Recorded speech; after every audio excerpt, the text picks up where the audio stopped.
Donc j'en étais à vous expliquer donc pour le moteur V8 hein, qui est là. Donc toute cette partie-là donc a changé. Alors ce que je disais c'était souvent si vous continuez à tourner insister quand vous êtes sur 7 cylindres, vous avez fait une soupape, vous risquez de casser le vilebrequin. Et donc là c'est plus la même chose. C'est plus la même chose. Là il faut tomber les deux blocs. Bloc moteur, voilà, celui de gauche qui est là, celui de droite, c'est un V90 à 90 degrés, sauf que souvent, quand le vilebrequin se casse, ça arrache tout. Au niveau des fûts, il faut changer le bloc complet et il faut les faire traiter. Ils sont traités, vous voyez, il y a une surface grise qui est là, tout le tour, ce qu'on appelle du micasil. Hein, c'est comme sur les kartings qui prennent des tours, hein, qui prennent les deux temps. Les deux temps qui prennent 19 000 tours, les 100 par exemple. Il faut faire un traitement de surface du cylindre en mécasil. Et là, ils sont tous traités au mécasil. Le problème, c'est que ça coûte une blinde. Et là, donc, c'est pour ça qu'il vaut mieux, quand vous avez un problème de chauffe sur les admissions, contrôler avec une sonde, vérifier les températures. Et s'il y a un problème et que ça vibre, c'est qu'il y a un cylindre en moins. Prenez les compressions. Et là, vous allez vite fixer s'il y a un cylindre en moins ou pas. Et là, il ne faut pas insister, il ne faut pas rouler longtemps.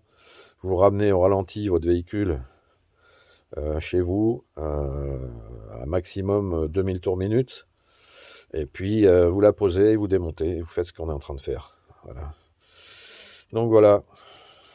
Alors, après, ce que ça peut engendrer aussi, c'est des casses au niveau des poussoirs. Nous, on a eu la surprise d'avoir, en plus de la soupape, un poussoir d'exploser en haut, parce que on avait roulé un petit peu avec. Et d'où c'est pour ça que je vous dis, on a roulé juste à temps pour pouvoir la ramener au garage. On a fait quoi? Allez, une trentaine de kilomètres. Et ça avait commencé à casser sérieusement le haut moteur. Heureusement, le bas n'a pas souffert, mais le haut. Il y a eu en plus de la soupape percée et cassée. On avait un poussoir complètement explosé.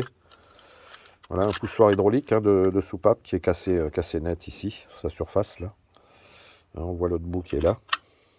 Ça, c'est ce qui tient le dessus. Le dessus, ici, a complètement été tordu par l'arbre à cam et on aurait pu même casser l'arbre à cam. Voilà.